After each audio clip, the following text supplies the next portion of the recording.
Amin. Ya Rabbal Alamin. Ya, oke. Silakan bagi yang punya fotografi, silakan dimasukkan. Kemudian bagi sekiranya silakan lihat kalau ada sampah silakan diambil. Ya silakan dilakukan ya bagi yang fotografi. Kemudian kalau ada sampah bawahnya di sekelilingnya silakan diambil sampahnya. Oke. Saya absen dulu ya untuk hari ini. Andi Kurniawan, harga kering. Jadi ya ini sakit. Beni, Beni masuk berapa? Ranting, Padan, Uli Nuha, Melvin, Java Armada, Jamal, Nazar, Redi, Satya, Tegariko, alhamdulillah, bisa hadir ya. Mungkin nanti ada yang bisa hadir karena sakit karena memang cuacanya hari ini sedang panas ya. Sama ya di daerah saya juga panas ya. Oke, jadi hari ini kita akan mempelajari alat ukur mekanik ya. Sebelum itu saya tampilkan untuk tujuan pembelajaran. Jadi apa yang harus kalian dapatkan setelah atau kuasai ya setelah mengikuti pembelajaran hari ini. Yang pertama adalah peserta didik mampu menjelaskan jenis-jenis alat ukur mekanik setelah melihat video tentang alat ukur mekanik ya dengan tepat. Kemudian yang kedua, peserta didik mampu menjelaskan fungsi alat ukur mekanik setelah melihat video alat ukur mekanik dengan tepat. Yang ketiga, peserta didik mampu menjelaskan bagian-bagian alat ukur setelah melihat video alat ukur mekanik dengan benar. Kemudian yang keempat, peserta didik mampu membaca hasil pengukuran setelah melakukan praktek pengukuran sesuai dengan standar operasional prosedur. Yang selanjutnya, peserta didik mampu menggunakan alat ukur mekanik setelah melakukan praktek pengukuran sesuai dengan standar operasional prosedur.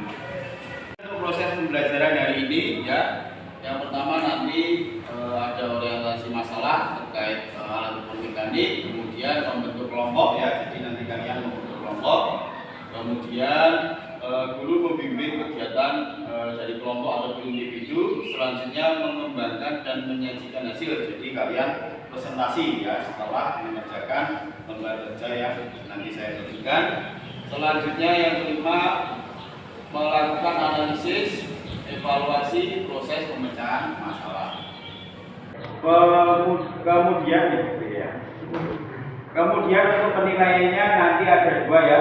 Yang pertama formatif dan sumatif. Kalau formatif itu nanti pada saat proses pembelajaran seperti apa keaktifan kalian ya. Kemudian ada sumatif itu nanti pada saat akhir proses pembelajaran. Yang meliputi observasi, jadi observasi pada saat nanti diskusi dan juga presentasi. Kemudian pengetahuan, ya, pengetahuan ini nanti didapat dari hasil kerja atau mengerjakan lomba kerja, ya. Kemudian keterampilan dari hasil praktek penggunaan alat ukur mekanik. Oke, ya sebelum kita masuk ke materi, saya ada pertanyaan ya. Kira-kira apa yang dilakukan seorang mekanik pada gambar di samping? Ya, silakan diamati. Kira-kira apa? Ada yang bisa menjawab? Silakan angkat. Tegar, silakan. Mengukur ya. Jadi ada seorang mekanik yang melakukan pengukuran. Kemudian ada yang lain, Satya. Yang lain ada yang jawab? Oh ya, silakan. Nah, oke, itu ya benar juga ya. Jadi seorang mekanik sedang melakukan pengukuran ya. Pastinya kalau mengukur menggunakan apa? Alat ukur. Alat ukurnya ini kira-kira ada yang tahu menggunakan alat ukur apa? Nah, sketmat benar ya. Sketmat atau jangka sorong nama lainnya ya. Oke, jadi hari ini kita akan mempelajari bagaimana cara menggunakan dari jangka sorong. Kemudian alat ukur mekanik ya. Itu ya. Sketmat atau tegar. Nah, mikrometer dia, mikrometer, ya. Nah, kemudian dari gambar di atas ya, ini ada beberapa jenis apa kira-kira alat ukur ya? Ya. Ada yang tahu jenisnya kira-kira apa saja di atas ini? Angkat tangan, silakan. Abi ya, silakan Abi. Mikrometer. Oke, mikrometer ya, ada mikrometer juga di sini. Ya, ini mikrometer bentuknya seperti ini ya, biar benar ya. Oke, dan yang lain? Ya. Jetmat atau jaga sorong itu ya, jaga sorong yang ini tadi ya. Bentuknya dari jaga sorong. Oke, benar. Oke, kemudian pertanyaannya, bagaimana cara kita untuk mengetahui dimensi dari sebuah mur misalkan atau baut ataupun piston ataupun dari part komponen mobil yang lainnya? Pasti kita dengan cara melakukan pengukuran. Ya kan, benar ya? Kira-kira alat apa yang digunakan untuk mengukur benda tersebut? Nanti akan kita pelajari. Jangan sorong ya tadi salah satunya ya. Kemudian bagaimana cara menggunakannya alat ukur tersebut sesuai dengan SOP. Jadi yang benar itu seperti apa? Nanti akan kita pelajari. Itu ya. Oke.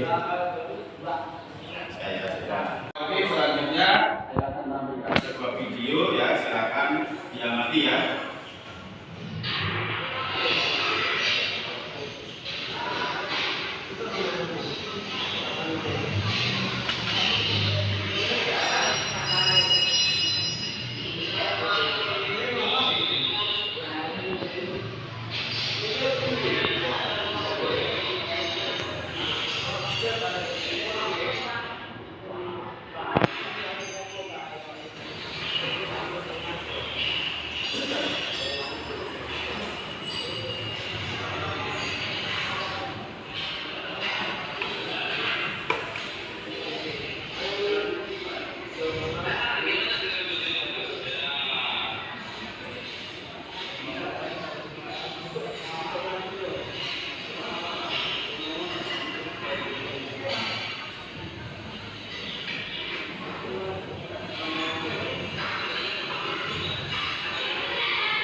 Oke, kira-kira dari video tersebut apa yang kalian tangkap? Ada seorang siswa yang sedang melakukan praktek ya. Prakteknya tadi melakukan mobil atau pembongkaran dari mesin ya. Kemudian melakukan pengukuran dari komponen-komponen mesin ya, menggunakan alat ukur mekanik. Sekarang pertanyaannya adalah bagaimana cara menggunakannya ya.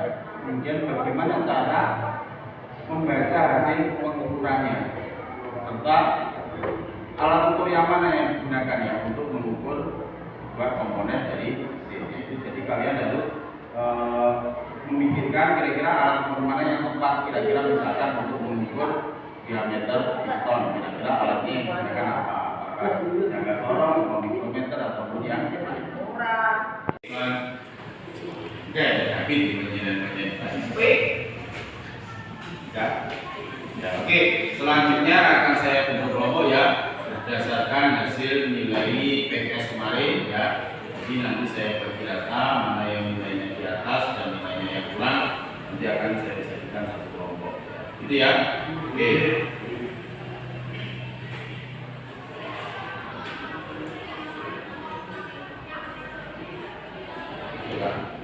Oke, kelompok 1 ya. Jamal, kemudian Satya, Andi, dan juga Redi ya, kelompok 1. Kemudian kelompok 2 Naza, Muha, Egi, dan Beni, kelompok 2. Kelompok 3 Tegan, Dava, Almada, Franklin, dan Hedi. Kelompok 4 Dava, Setia, Fardan, Abimanyu, dan Melvin. Itu ya. Oke, silakan.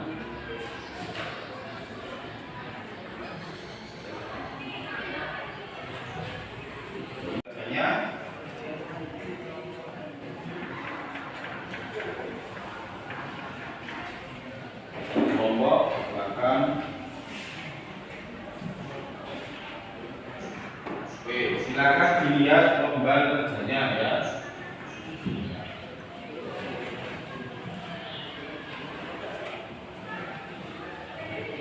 Lembar kerja pengetahuan ya, dibuka. Sudah. Oke, silakan sekarang berkumpul dengan kelompoknya masing-masing. Silakan yang depan menghadap ke belakang.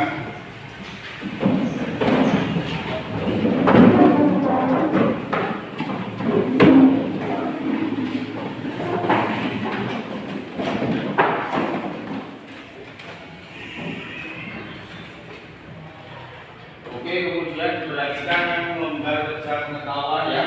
Yang poin A, pengetahuan. Jadi di situ ada tabel ya. Dibaca langkah-langkahnya. Yang pertama adalah carilah di internet dan buku bacaan tentang jenis-jenis alat ukur mekanik dan cara penggunaannya ya. Kemudian amatilah cara penggunaan alat ukur mekanik yang ada di internet ya, bisa dari YouTube ataupun Google ya. Kemudian buatlah tabel jenis-jenis alat ukur mekanik yang meliputi bagian dan juga fungsi serta cara kalibrasinya seperti apa. Kemudian presentasikan nanti hasil pekerjaan kelompok kalian di depan. Ya, jadi di tabel pertama itu ada alat ukurnya namanya apa, silakan ditulis. Kemudian fungsinya untuk apa, kemudian gambarnya seperti apa, serta bagian-bagian dari alat ukur itu apa saja. Silakan dimasukkan ke dalam lembar kerja kalian. Silakan bertanya.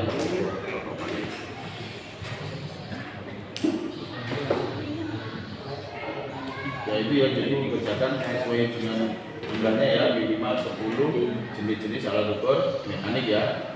Jadi dijelaskan semuanya. Oke. Silakan kalau ada yang bingung ditanyakan ya. Yang ada di lembar kerja ya. Silakan bisa browsing di HP, bisa menggunakan HP silakan, ataupun dari LKS ya, silakan dibuka HP-nya ataupun dari LKS.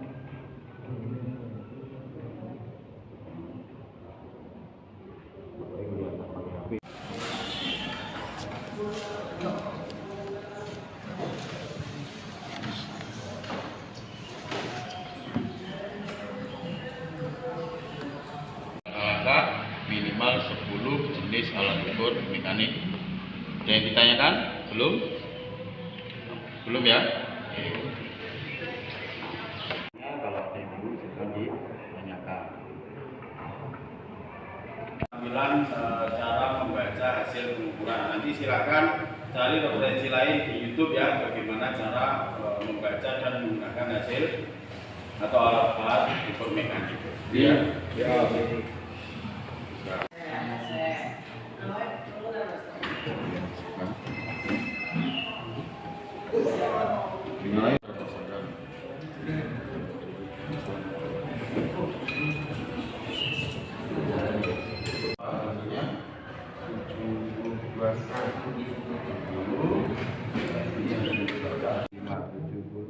Kemudian dicari nonionnya yang lurus ini berapa, misalkan ini adalah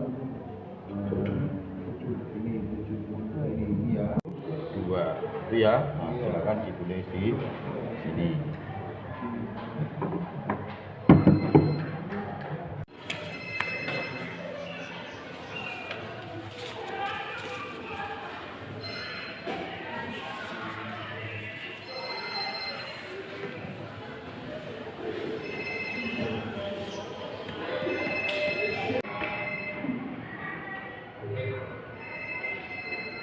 Resolusi maupun tidak di luar ya?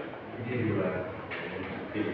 Oke, kalau sudah selesai, silakan setelah ini masing-masing kelompok untuk presentasi ya.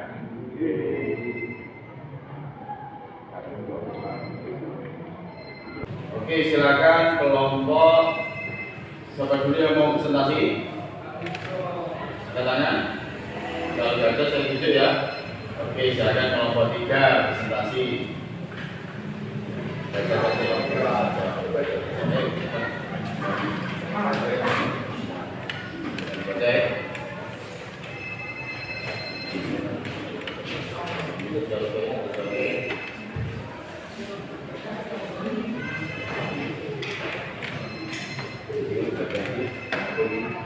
Yang sehingga mengumpulkan adalah ya, alat tanda sorong SU SN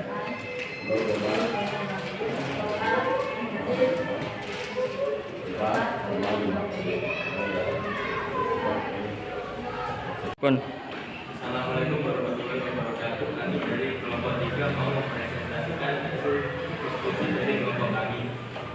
Bagian alat ukur mekanik, kemudian bahan tetap atas atau bahan tetap dalam, ring jauh, fungsi. Dua bahan ini disebut bahan dalam yang berfungsi untuk mengukur diameter dalam di dimensi bagian dalam atau sisi bagian dalam sebuah benda berupa seperti diameter pipa, panjang dan lebar kotak, celah atau alur dan lain-lain. Dua bahan geser atas atau bahan geser dalam. Tablet jauh fungsi. Kedua bahan ini disebut bahan luar berfungsi untuk mengukur diameter luar dan dimensi luar atau sisi bagian luar dua benda, misal panjang, lebar, celah, dua benda. Bahan tetap bawah atau bahan tetap luar terjauh berfungsi sebagai skala pengukur utama dalam bentuk satuan cm atau milimeter. Skala utama sel berfungsi sebagai skala pengukur minus dalam bentuk satuan milimeter. Baut menguji atau log berfungsi untuk menahan atau menguji supaya tidak bergerak, tidak berubah kondisi saat membaca hasil pengukuran.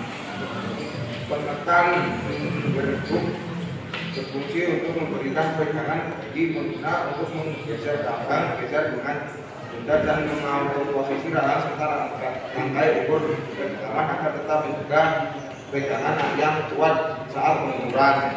Rangkai ukur kedalaman berfungsi untuk mengukur kedalaman sebuah benda atau bisa pula mengukur tinggi sebuah benda. Kemudian untuk hasil pengukuran silakan dipresentasikan. Benda konkret atau ring atau sumber untuk pengukur di dalam. Oke. Satu, ring atau sumber mengukur diameter dalam alat atau sorong. SU 74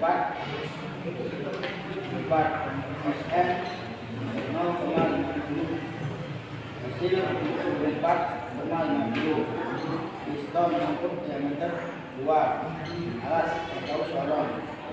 SU 74 SN 0,30 hasil 74,50 perangsa alat atau sorong. SU 46,00 SN 0,80 hasil 46,80 memeriksa ketinggian dan level alat mikrometer, SU 31,00, SN 0,50, SS 0,4, hasil 31,54. Silakan kalau ada yang ditanyakan anak-anak. Oke, Najwa silakan. Apa alat yang digunakan untuk mengukur diameter poros kain? Oke. Alat yang digunakan untuk mengukur adalah jangka sorong. Oke, tolong ya. Tadi. Oke. Mungkin yang lain ada? Tidak ada? Tidak ada. Silakan ditutup. Kalau tidak ada. Sekian presentasi dari Romo Indah. Wassalamualaikum warahmatullahi wabarakatuh. Waalaikumsalam. Anda beri tepuk tangan.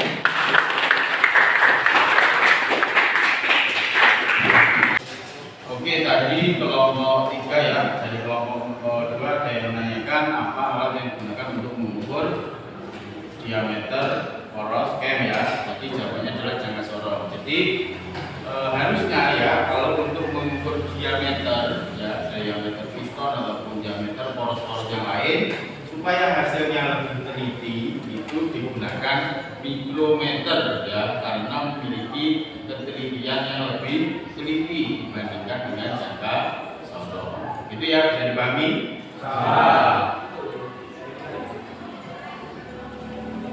Akan hasil pekerjaannya dikumpulkan ya.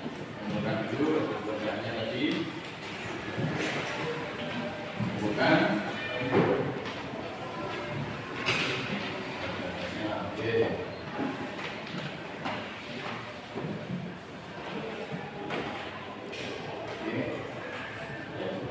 Selesai semua. Selanjutnya silakan papan bukunya diatur kembali menghadap ke depan. Ya oke, selanjutnya akan saya bagikan soal ya terkait dengan alat ukur mekanik tadi. Silakan nanti dikerjakan ya masing-masing. Silakan diberikan ke belakang bukunya.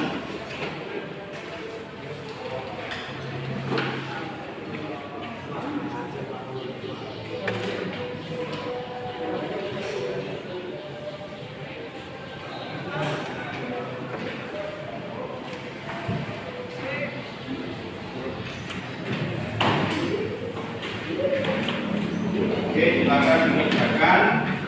Nanti ini sebagai penilaian otomatis ya, apakah tujuan pembelajaran sudah tercapai atau belum.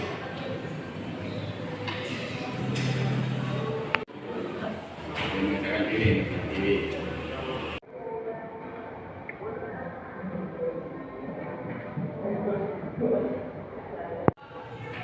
Oke, jika sudah selesai silakan dikumpulkan ya. Silakan yang berseberangan di bawah ke depan, kumpulkan ke depan.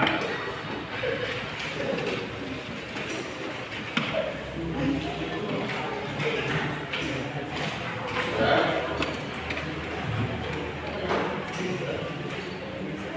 Namanya ya, saya namanya.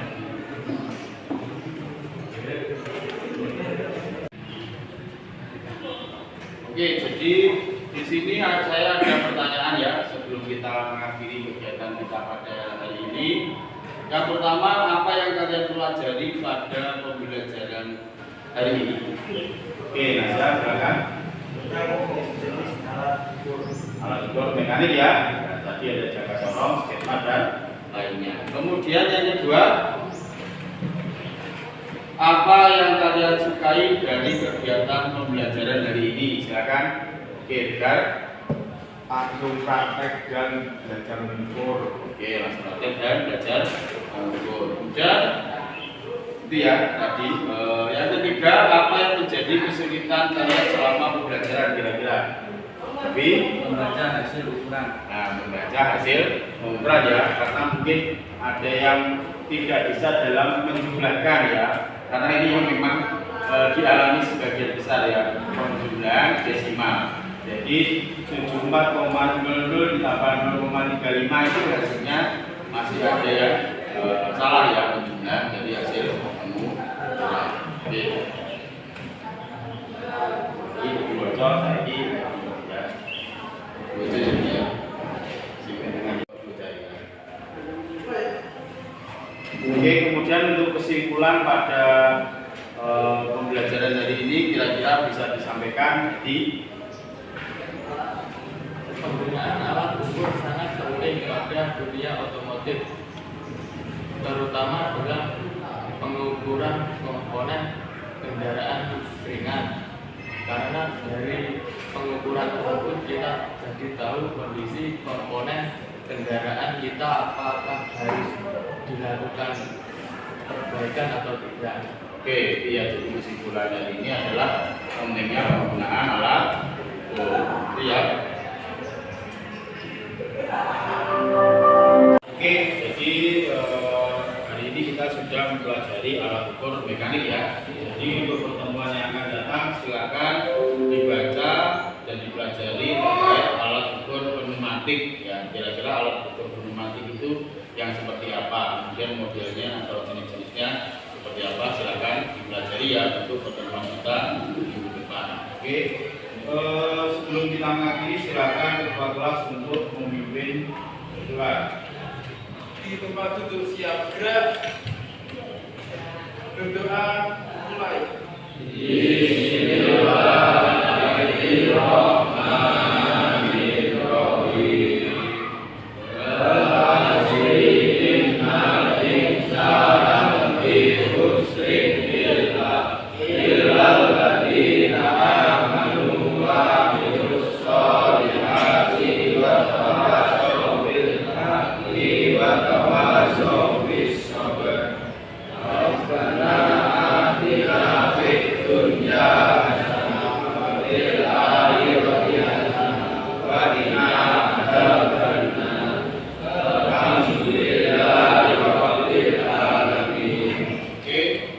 Saya akhiri. Wassalamualaikum warahmatullahi wabarakatuh.